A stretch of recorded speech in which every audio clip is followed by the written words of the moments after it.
The doors of the Galactic Council chamber opened with a soft hiss. Quan stepped inside, his boots making quiet sounds on the polished metal floor. The chamber was enormous, much bigger than any building he had ever seen on Earth. The ceiling stretched so high above him that he could barely see it. Lights from 1,000 different stars shone through the transparent dome above. Around the circular room sat representatives from dozens of alien species. Some looked like giant insects with clicking mandibles. Others appeared as floating crystals that glowed with inner light. There were reptilian creatures with scales that shifted colors and beings made of what looked like living metal. Quan was the only human in the entire station. He walked to the center of the chamber where a single platform waited. His heart beat fast. But he kept his face calm. He had practiced for this moment for months. Earth's future depended on what happened here today. "The human representative may speak," a voice boomed through the chamber. It came from Velos, a being made of bright blue crystal who led the council meetings. Quan cleared his throat. "Honored members of the Galactic Council, I come before you representing the people of Earth. We request membership in this great community of worlds. We offer our friendship, our knowledge, and our commitment to peace among the stars." For a moment there was silence. Then, laughter erupted from one section of the chamber. It was a harsh hissing sound that made Quan's skin crawl. Threll, the leader of the Dravix Empire, rose from his seat. He was massive, standing at least 9 feet tall. His scales were dark green and covered in sharp ridges, his yellow eyes fixed on Quan with something that looked like amusement. "Friendship?" Threll's voice was like rocks grinding together. "Knowledge? What could a species of soft-skinned primates possibly offer us? You barely learned to travel faster than light 3 years ago. Most species in this chamber mastered that technology 1,000 years before your ancestors learned to make fire." More laughter rippled through the chamber. Quan felt his face grow hot, but he forced himself to remain still. Quillmore, the ambassador of the Chitara swarm, clicked her mandibles together. She looked like a giant mantis, with 4 arms and compound eyes that reflected the light in strange patterns. "The human speaks of commitment to peace. Yet his species cannot even maintain peace on their own world. We have monitored your planet. You fight among yourselves constantly." "That is our past," Quan said firmly. "We have learned from our mistakes. We have united as one people to reach for the stars." "United?" Threll laughed again. "You united out of fear. Fear of being alone in a universe full of species far superior to you. We have seen 1,000 races like yours. Most of them failed within a century of leaving their home worlds. The rest became servants to their betters." Quan's hands clenched into fists at his sides, but he kept his voice steady. "We are not asking to be servants. We are asking for a chance to prove ourselves as equals." This brought the loudest laughter yet. Several council members were actually slapping their appendages against their seats in mirth. Velos raised one crystalline limb, and the chamber fell silent. "Human Quan, your request has been heard. The council will now vote on Earth's application for membership." The voting took less than a minute. One by one, the representatives signaled their decision. Red lights appeared on the board above them. Red meant no.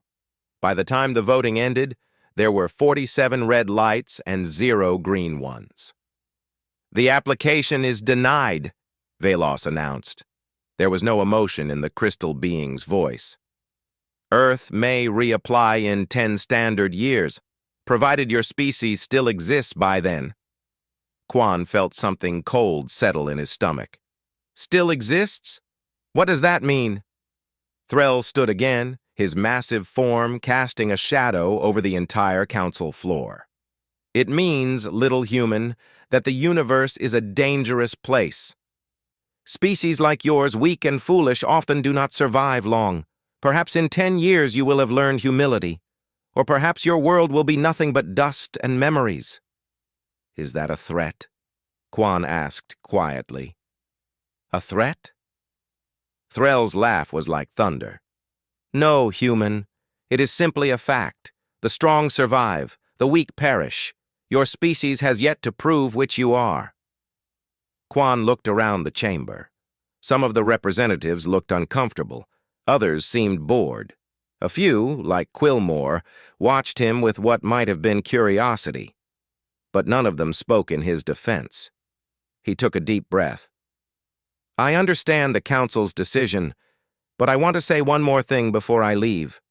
Speak quickly, Velos said. We have more important matters to discuss. Quan looked directly at Threll. Throughout human history, our greatest advantage has always been the same thing. It is not our strength. It is not our technology. It is the fact that people constantly underestimate us. They see us as weak, as foolish, as unworthy, and that blinds them to what we truly are. And what are you truly human? Threll asked, his voice dripping with mockery. Quan smiled, but it did not reach his eyes. Survivors. No matter what the universe throws at us, we adapt, we overcome, we endure. You say you have seen 1,000 species like us fail, but you have not seen us. Remember this moment. Remember that you had the chance to make us your friends. He turned and walked toward the door. Behind him, the laughter started again. He heard Quillmore say something about primitive courage and Threll making a joke about human arrogance. As Quan left the chamber, he activated his communication device. A small holographic image of Yuna appeared in front of him. She was young, barely 25, with sharp eyes and a worried expression.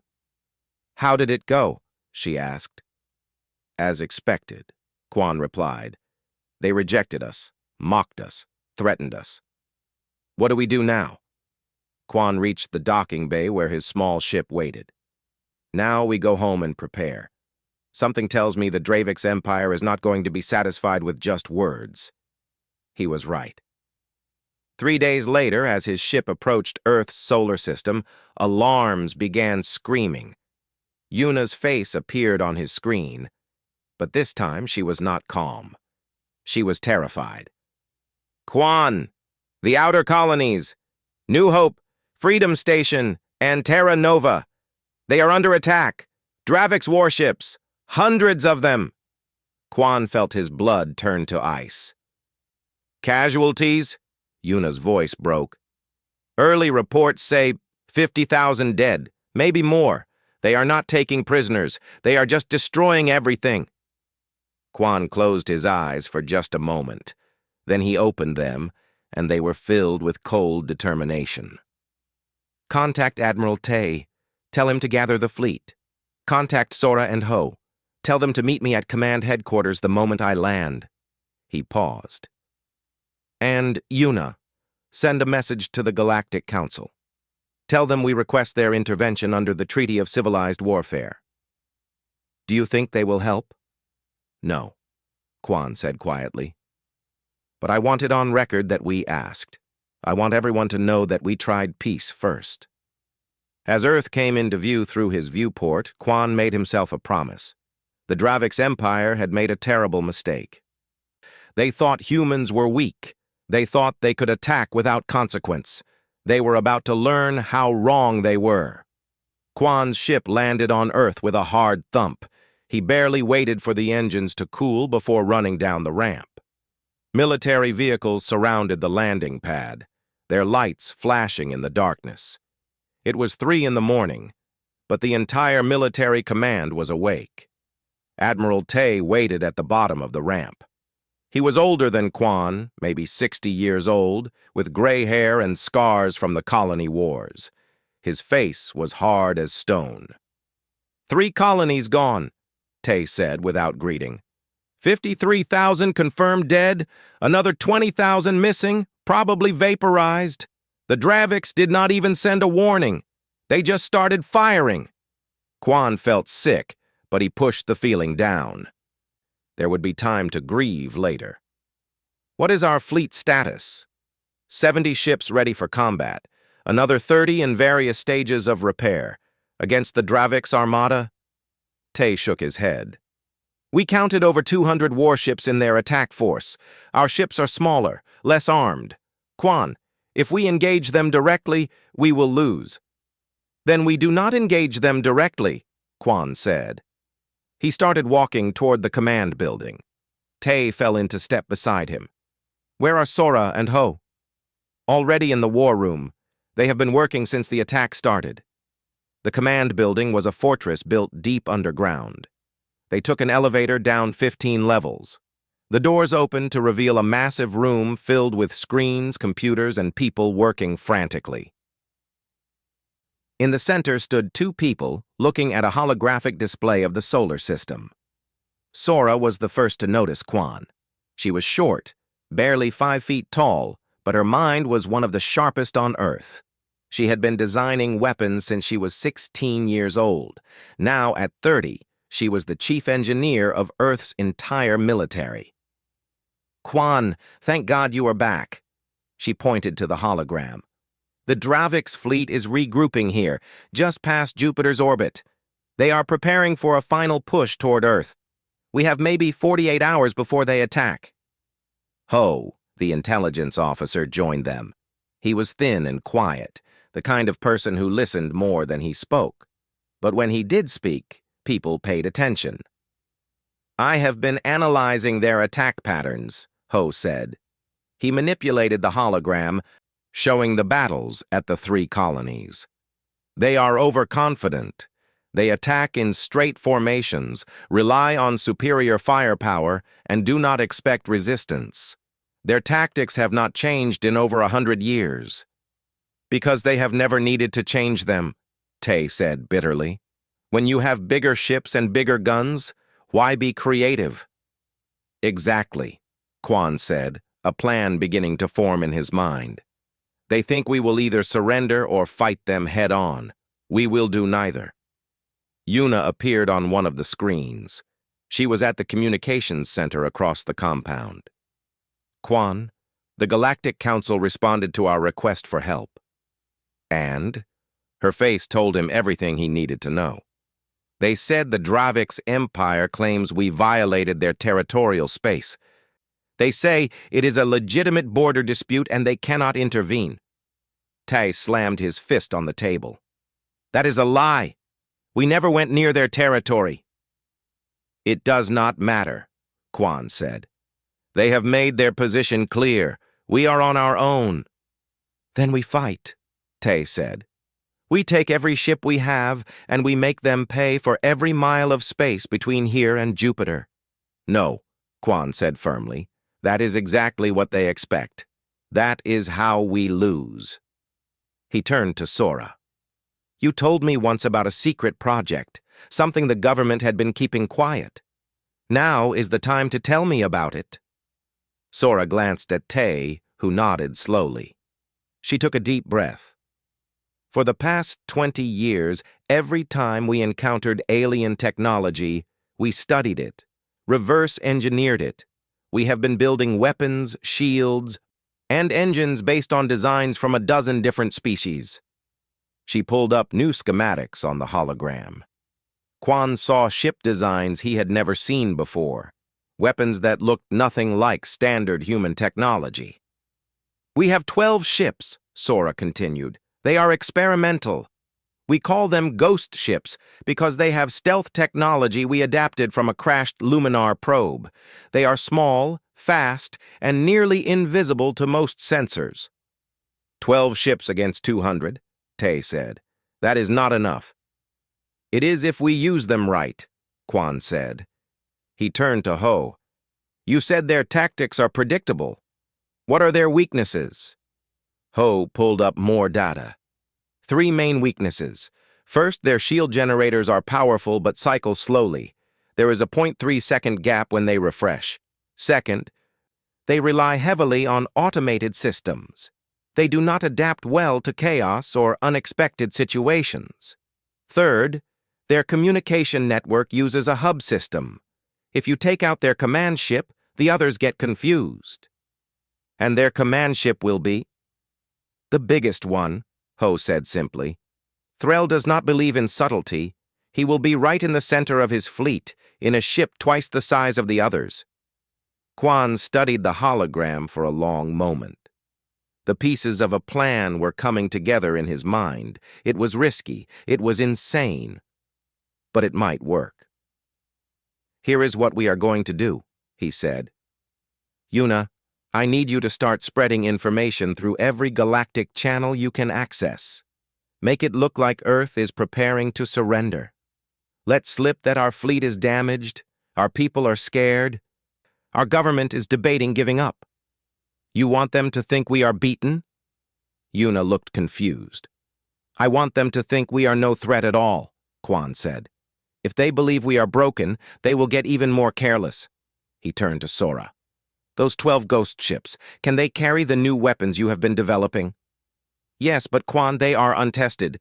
We do not know if—" "We are out of time for testing," Quan interrupted. "I need those ships ready in 36 hours. Load them with everything we have. And Sora, I need one more thing. Can you weaponize a debris field?" Sora's eyes widened as she understood what he was suggesting. "You want to use the destroyed colonies?"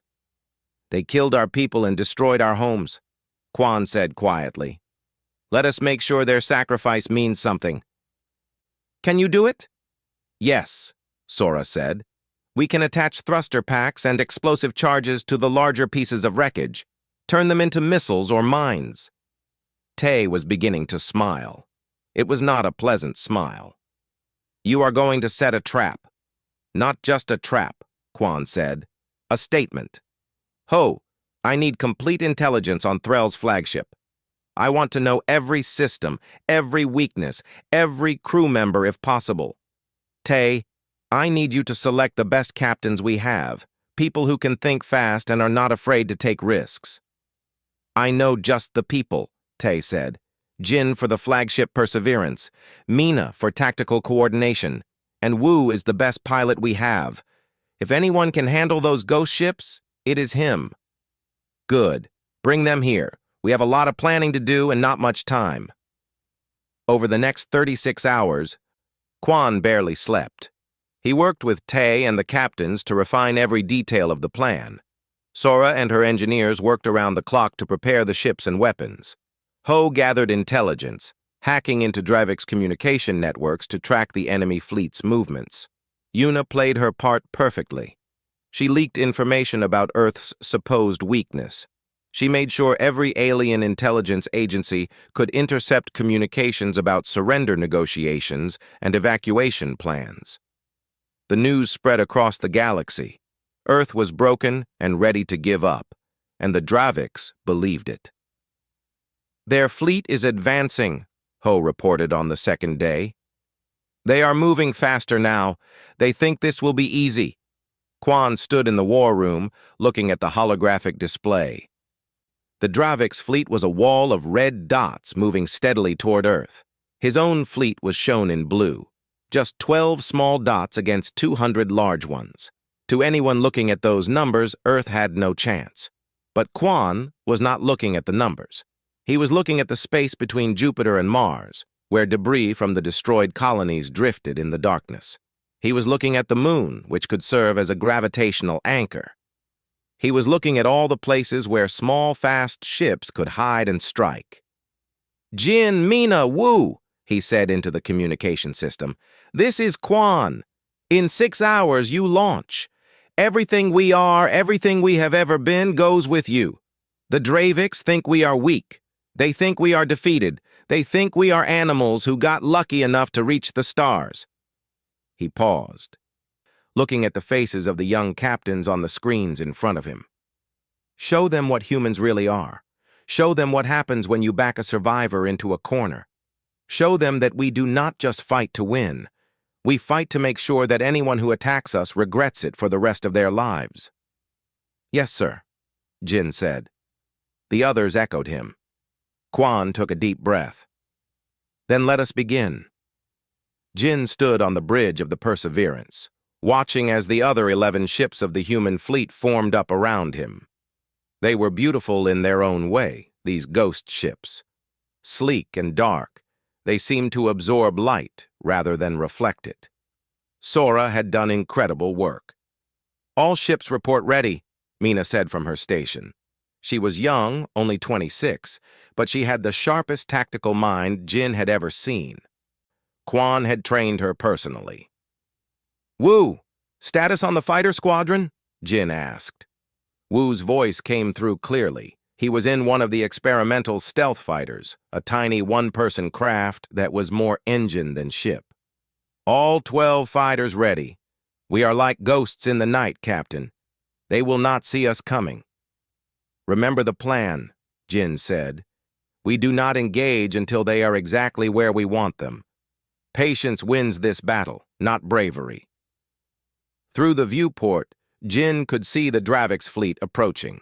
200 massive warships, each one 5 times the size of the Perseverance. Their hulls gleamed with weapons arrays and shield generators. They moved in perfect formation, confident and unstoppable. At the center of the fleet was Threll's flagship. It was a monster, easily twice the size of the other ships. Its hull was covered in dark green armor plating that looked almost organic. Massive cannons bristled from every surface. "They are entering the debris field," Mina reported. "Right on schedule." The Dravix fleet was passing through the area where the 3 colonies had been destroyed. Thousands of pieces of wreckage floated in the darkness. Some pieces were as small as a hand. Others were as large as buildings.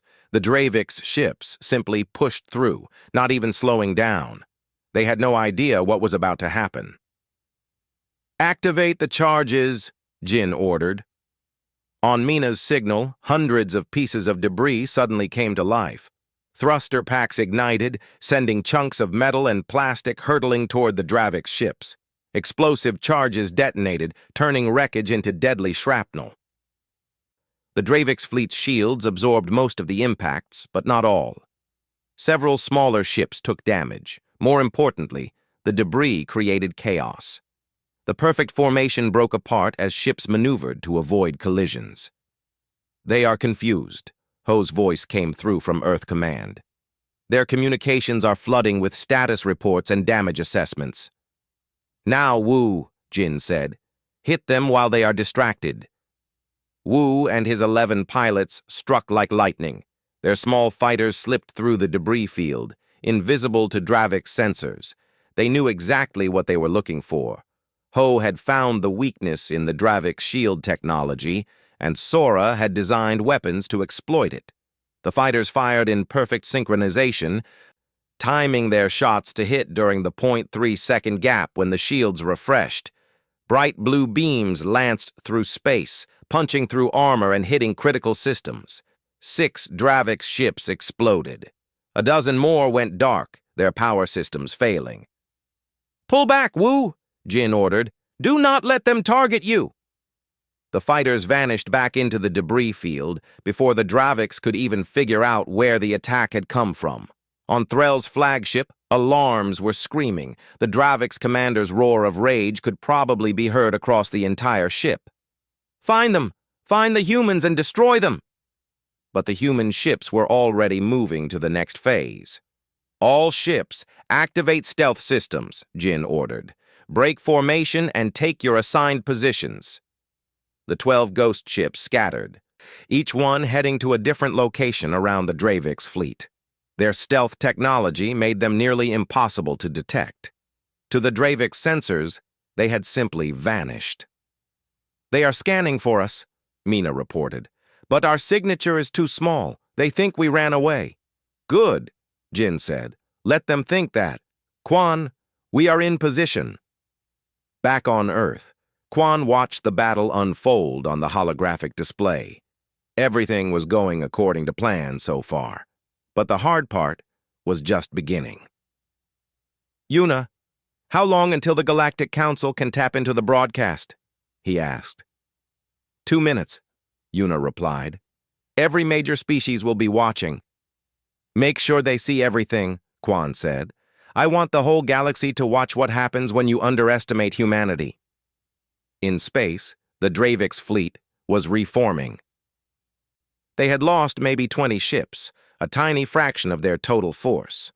Threll was surely furious, but he still had overwhelming superiority. "Human ships!" Threll's voice boomed across all frequencies. "You think your tricks frighten us? You are insects attacking a mountain. Come out and face us with honor, or we will burn your planet to ash." Jin smiled grimly. "Honor. That is rich coming from someone who murdered 50,000 civilians." He opened a channel. "Admiral Tay, is the moonsling ready?" "Ready and waiting," Tay replied. "Give the word." "Wait for it," Jin said, watching the Dravik's fleet move closer to Earth. "Wait for it. They need to commit fully." The Dravik's ships pushed forward aggressively. They were done playing games. They wanted to crush Earth and move on to their next conquest. "They are passing the lunar orbit threshold," Mina said. "Now, Captain?" "Now," Jin confirmed. "Execute Moonsling." The Perseverance, which had been hiding behind Earth's moon, suddenly fired its engines at full power. The ship whipped around the moon, using its gravity as a slingshot. Physics and careful calculation sent the ship hurtling toward the Dravik's fleet at incredible speed. But Jin was not alone. The other 11 ghost ships emerged from their hiding places at the same moment, all of them using gravitational assists from various sources. They came from above, below, and all sides at once. "Scatter pattern," Jin ordered. "Target their command ship." The Draviks tried to respond, but they were not prepared for an attack from multiple directions at once. Their automated targeting systems could not decide which threat to engage first. The brief confusion was all the humans needed. Wu and his fighters hit first, again timing their shots perfectly to strike during shield refresh cycles. This time they focused on the command ship's communication arrays. Explosions blossomed across Threll's flagship as vital systems were destroyed. "They are blind," Ho reported. "The other ships are not receiving commands." The 12 larger human ships pressed their attack. They were smaller and more maneuverable than the Dravik's vessels.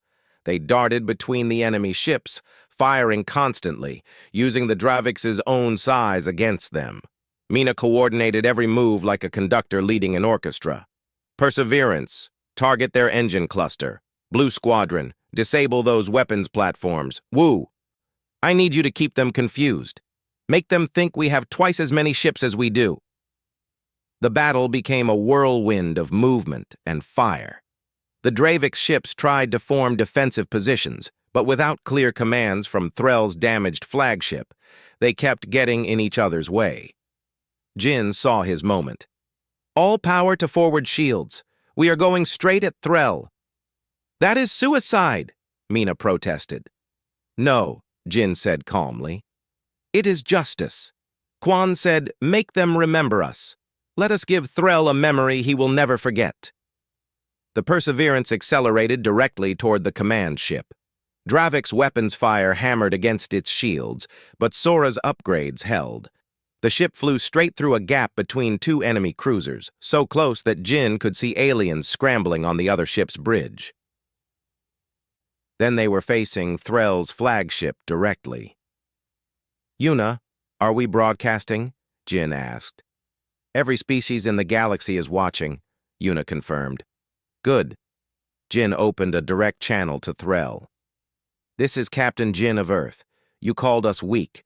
You called us animals. You murdered our people to prove your superiority. Now you know the truth. We are not weak. We are survivors. And we do not forgive." He fired everything the Perseverance had. Missiles, energy weapons, even the experimental weapons Sora had installed last minute. The barrage slammed into Threll's flagship. The shields held, but just barely. And more importantly, the massive ship was forced to turn away, disrupting the entire Dravik's formation even further. All around the battlefield, human ships were dancing between their larger enemies. They struck and vanished, appeared and struck again. The Dravik's had lost 40 ships now, and dozens more were damaged. But they still had over 150 functional warships. The humans had only 12. "Captain, our shields are down to 30%, Mina warned. "We cannot take much more." Jin knew she was right. They had hurt the Draviks, embarrassed them, shown the galaxy that humans could fight, but they could not win a prolonged battle. Then Quan's voice came through. Jin, it is time. Execute Phase 3. Jin understood. Phase 3 was not about destroying the Dravik's fleet. It was about making sure they ran away and never came back. All ships, converge on the flagship. Wu, I need every fighter you have to make one more run. We are going to do something insane. I like insane, Wu replied. The 12 ships and 12 fighters all turned toward Threll's massive flagship at once. They accelerated at full speed, straight at the enemy command ship. The Draviks saw them coming.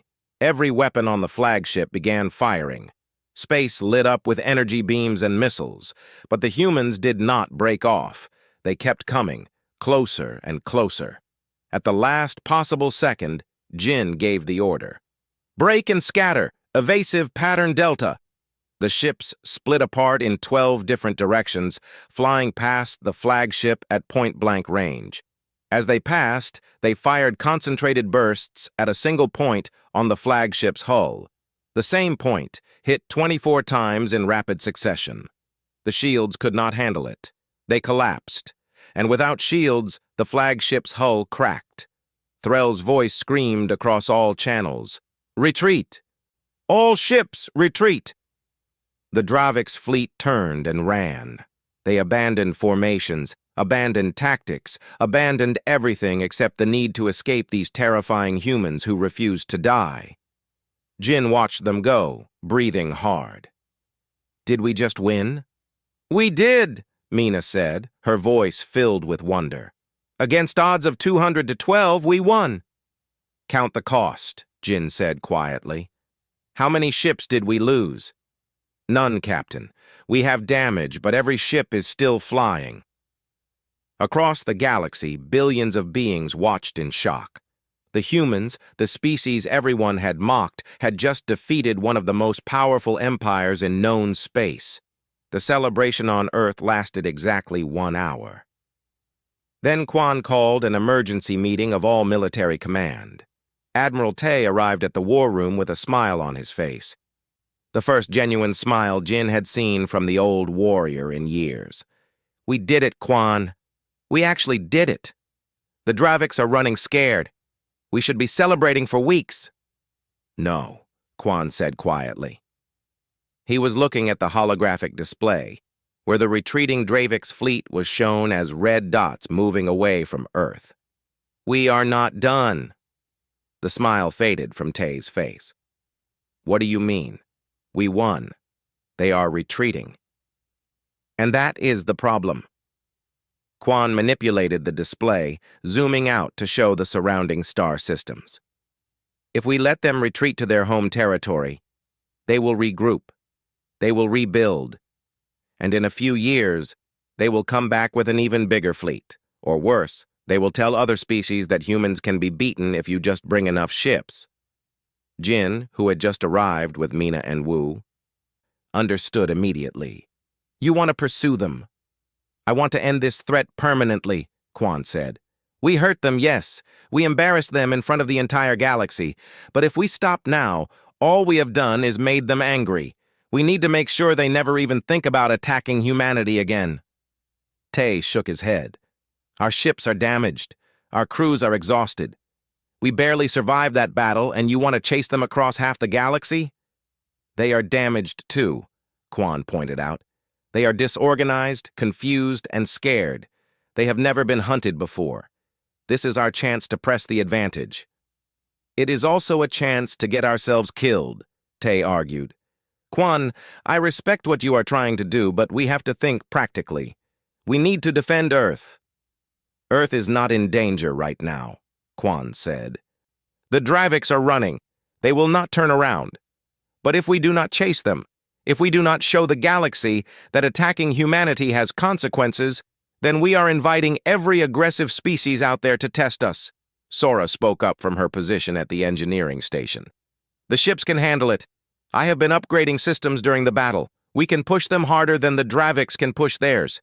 And we have something they do not have. We have Dravik's technology now. She pulled up new schematics. During the battle, we recovered data from damaged Dravik ships. Their shield systems, their weapons, their engines. I can have our ships upgraded in 12 hours. We will be faster and stronger than before. Ho was working at his intelligence station, his fingers flying across the controls. I have been tracking the Dravik's fleet. They are not heading straight home. They are trying to circle around to the Cronus Nebula. I think they are planning to meet up with reinforcements. Reinforcements? Mina looked concerned. How many ships are we talking about? Unknown, Ho said. But there is something else. I am picking up communications between the Draviks and the Chitara swarm. I think Quillmore is planning to help them. Quan's eyes narrowed. The Chitara want revenge for us making them look bad at the Council. If they join forces with the Draviks, we will be facing even worse odds than before. Then we definitely should not chase them, Tay insisted. No, Quan said. Then we absolutely must chase them. Because if the Draviks and Chitara form an alliance against humanity, Earth will never be safe. We need to stop this now, before more species decide to join in. He looked around the room at the faces of his team. They were tired. They were scared. But they also trusted him. I am not ordering anyone to come, Quan said. This is voluntary. If you want to stay and defend Earth, I understand. But I am taking a fleet to hunt down Threll and end this war once and for all. Who is with me?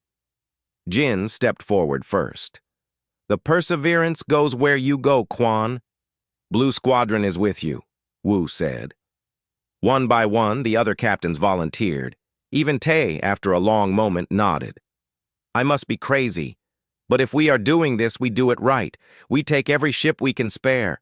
And Quan, we do not just chase them, we make them regret ever hearing the word human. Over the next 12 hours, Sora and her engineers worked miracles. They took the captured Dravik's technology and integrated it into the human ships. Shields were strengthened, weapons were upgraded, engines were enhanced.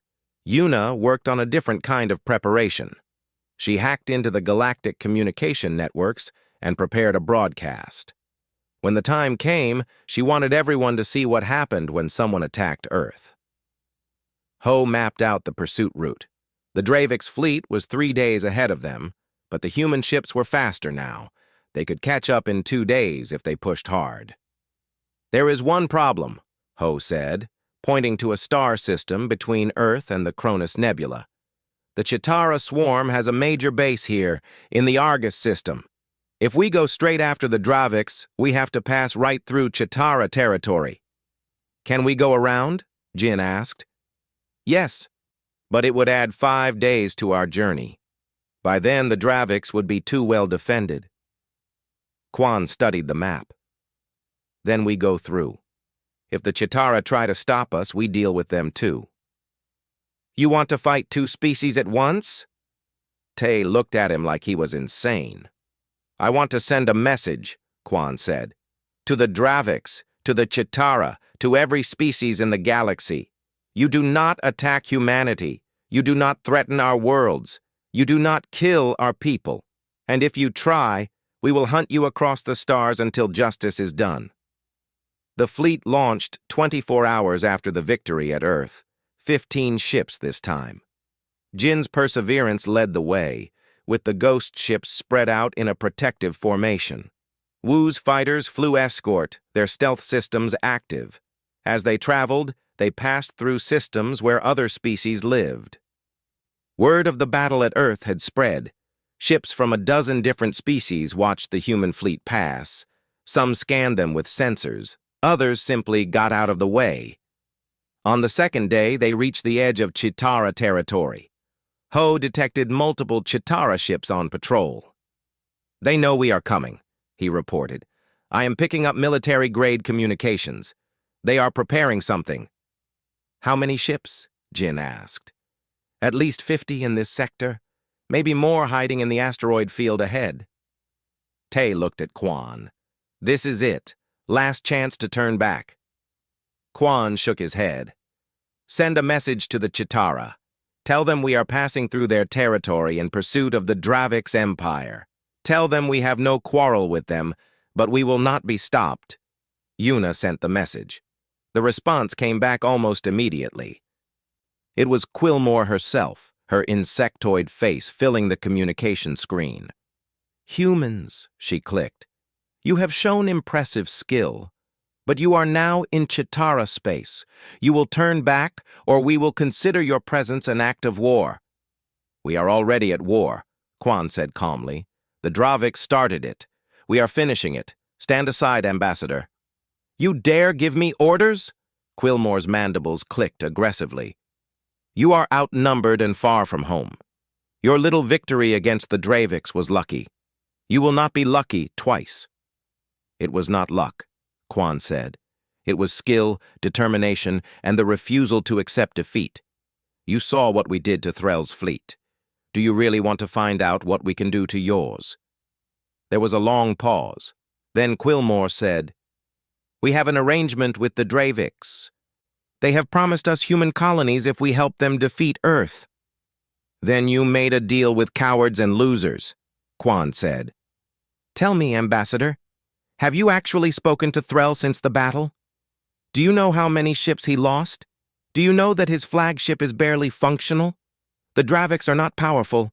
They are desperate, and they are using you." Another pause. Quan could see Quillmore thinking, calculating. "I will make you a counteroffer," Quan continued. "Stand aside and let us pass. When we defeat the Dravix, we will remember that the Chitara chose wisdom over foolishness, or fight us, and we will show you exactly what we showed Threll. Your choice." The communication screen went dark. For a long moment, nothing happened. Then Ho spoke up. "The Chitara ships are moving. They are pulling back. They are letting us through." "She believed us?" Mina sounded surprised. "She believed the battle footage," Quan said. "She saw what we can do. She decided it was not worth the risk." But he was wrong. As the human fleet entered the asteroid field, alarms started screaming. "Ambush!" Ho shouted. "Chitara ships everywhere! They were hiding in the asteroids!" "I knew it," Tay growled. Quillmore was just stalling. Space exploded with weapons fire. 50 Chitara warships appeared from behind asteroids, their weapons already charged and firing. "Evasive maneuvers," Jin ordered. "All ships, scatter and engage." The battle began. The Chitara ships swarmed like their insect namesakes. They were smaller than Dravix vessels, but faster and more numerous. They darted between asteroids, using the rocks as cover while firing at the human fleet. "Shields holding," Mina reported from the Perseverance. "But we are taking hits from multiple directions. They are trying to surround us." "Do not let them box us in," Jin ordered. "Wu, I need you and your fighters to cause chaos. Make them think we have ships everywhere." "On it," Wu replied. His stealth fighters split up, each one zooming through the asteroid field in different directions. They fired at Chitara ships, then vanished before the enemy could return fire. To the Chitara sensors, it looked like the human fleet was twice as large as it actually was. On Earth, Yuna was coordinating something else. Ho had been right about the Chitara communication networks. They used a complex system of relays, but it was not as secure as they thought. "I am in their network," Yuna announced. "I can see their battle coordination signals." "Can you disrupt them?" Quan asked. "Better," Yuna said with a smile. "I can change them. Watch this." She sent false commands through the Chitara network. Suddenly, half of the Chitara ships received orders to pull back to defensive positions. The other half received orders to press the attack. The result was chaos, as Chitara ships nearly collided with each other trying to follow contradictory commands. "That is brilliant," Mina said, watching the enemy formation fall apart. "It will not last long," Yuna warned. "Once they realize what is happening, they will switch to backup systems." "Then we use the time we have," Jin said. "All ships, target the command vessel. That big one near the center." The human fleet concentrated their fire on a single large Chitara ship. It was not as massive as Threll's flagship, but it was clearly important. When it exploded, the Chitara response became even more disorganized, but they were learning fast. The Chitara switched to short-range communications that Yuna could not hack. They began to regroup, forming into smaller, more coordinated units. "We are still outnumbered 3-1, Tay observed. "We need an edge." Ho was studying his sensors. "Captain Jin, there is a dense asteroid cluster ahead. Very dense. Ships would have to navigate carefully." Jin understood immediately. "We lead them into the cluster. Our ships are smaller and more maneuverable. Let the asteroids do some of our work for us." "That is risky," Mina said. "One wrong move and we crash into a rock." "Then do not make any wrong moves," Jin said. "All ships, follow the Perseverance. We are taking the dangerous path." The human fleet dove into the asteroid cluster. The asteroids here were packed so closely together that there were barely any clear spaces between them. The ships had to twist and turn constantly to avoid collisions. The Chitara followed, but they were less skilled at this kind of flying. 2 of their ships collided with asteroids and exploded. 3 more crashed into each other trying to turn too quickly. Wu and his fighters were in their element. They used their small size to zip through impossible gaps between asteroids. They would pop out behind Chitara ships, fire a quick burst, then disappear back into the rocks before the enemy could respond. "They are breaking off," Ho reported. "The Chitara are pulling back." But Quan, watching from Earth, saw something the others did not. "Jin, it is a trap. They are not retreating. They are driving you toward something." "Toward what?" Jin asked, just as his sensors started screaming. Ahead of them, emerging from behind a massive asteroid, was the rest of the Dravix fleet. Threll had been waiting for them. "There are 100 ships!" Mina shouted. "The Dravix and Chitara planned this together!" Jin felt his stomach drop. They had walked right into an ambush. Behind them were 50 Chitara ships. Ahead were 100 Dravix vessels. They were trapped. Threll's voice boomed across all channels. "Did you really think you could hunt me, human? I am the hunter. You are the prey. Now you will die far from your home, and we will finish what we started at Earth." On Earth, in the command center, everyone was silent. The holographic display showed the impossible situation. The human fleet was cornered, outnumbered 10-1. Tay closed his eyes. "We lost." But Quan was smiling. It was a cold, dangerous smile that made the others nervous. "Quan?" Yuna asked carefully. "What are you thinking?" "I am thinking," Quan said slowly, "that Threll just made the same mistake twice. He underestimated us." He opened a channel to Jin. "Captain, do you remember what I told you about survivors?" Jin, facing certain death, found himself smiling too. "We adapt. We overcome. We endure." "Exactly," Quan said. "Execute contingency plan Omega." Jin's eyes widened. "That plan is insane. It has never been tested." "Then let us test it now," Quan said. "You have my authorization." Jin took a deep breath. Then he addressed his fleet. "All ships, you heard the order. We are going with Omega. Wu, get your fighters back to the ships immediately. Sora, I hope your new toy works." "It will work," Sora said from Earth, though she sounded nervous. "It has to work." The human ships suddenly changed direction. Instead of trying to escape or form a defensive position, they accelerated straight toward the Dravix fleet at maximum speed. "They are running toward us?" Quillmore's voice sounded confused. "What are they doing?" "They are desperate," Threll laughed. "Let them come. We will destroy them all at once."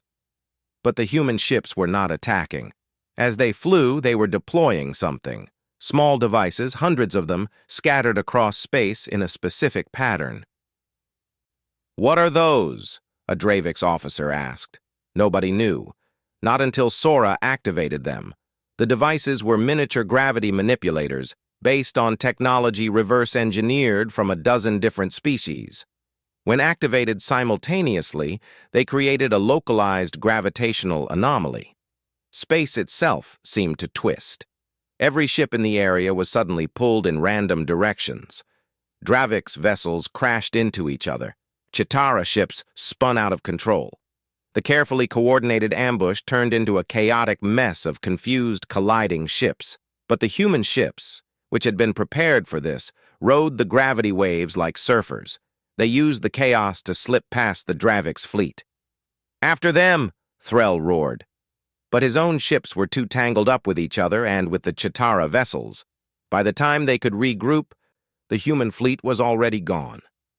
"Pursue them!" Threll ordered. "Commander," one of his officers said nervously, "our ships are damaged. Our crews are exhausted. Maybe we should—" "I said pursue them." Threll's roar could probably be heard through the hull. The chase continued for another day. The Dravix and Chitara fleets followed the humans through 3 star systems, but they were falling behind. The human ships, enhanced with captured technology, were simply faster. Finally, at the edge of the Cronus Nebula, Quan gave the order. "Jin, turn around. It is time to end this." The human fleet stopped running. They turned to face their pursuers. Threll, seeing this, laughed. "Finally, they are ready to die with honor." "No," Quan said, speaking directly to Threll through an open channel. "We are ready to show you what happens when you threaten humanity." Before Threll could respond, something emerged from the nebula behind the human fleet. Ships. Lots of them. But they were not human ships. "Those are Luminar vessels," Quillmore said, her voice filled with confusion. "And Viridian cruisers, and Talkesh destroyers. What is happening?" Velos, the crystalline being who led the Galactic Council, appeared on all communication screens. "The Galactic Council has made a decision. The Dravix Empire and the Chitara Swarm have both been found guilty of unprovoked aggression against a peaceful species. Humanity's request for council intervention has been granted." "But you said you would not intervene," Threll protested. "We said we could not intervene in a border dispute," Velos replied. "But the evidence humanity provided proves this was never a border dispute. It was attempted genocide. The Council cannot and will not tolerate such actions." Quan had been working with Yuna to present all the evidence to the Council. Battle footage, communication intercepts, everything. The proof was overwhelming. "You have 2 options," Velos continued. "Surrender now and face Council justice, or continue fighting and be destroyed." Threll looked at the ships surrounding him. 50 human vessels, enhanced and battle-ready. 100 Council ships from various species. He was outnumbered and outgunned. "I surrender," he said, the words clearly painful.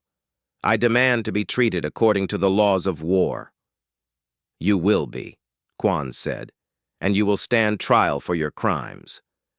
Every member of the galaxy will see what happens to those who attack the innocent." Quillmore was less graceful. "The Chitara Swarm was deceived by the Dravix. We demand—" "You demand nothing," Velos interrupted. "You participated willingly in an ambush. You will also face justice." In the weeks that followed, Threll and Quillmore were brought before the Galactic Council. The trial was broadcast across every civilized world. Evidence of their crimes was presented. The verdict was unanimous. Threll was stripped of his command and exiled.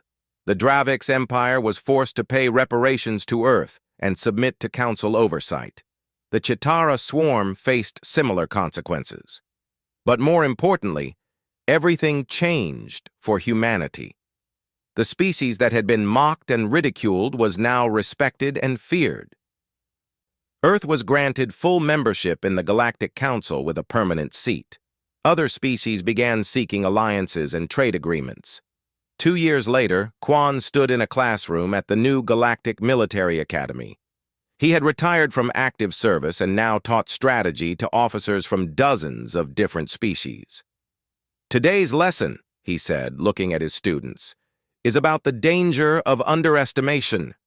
You will each study a historical battle where one side underestimated their opponent and paid the price. Among his students was a young Dravix, barely old enough to join the military. He raised a clawed hand.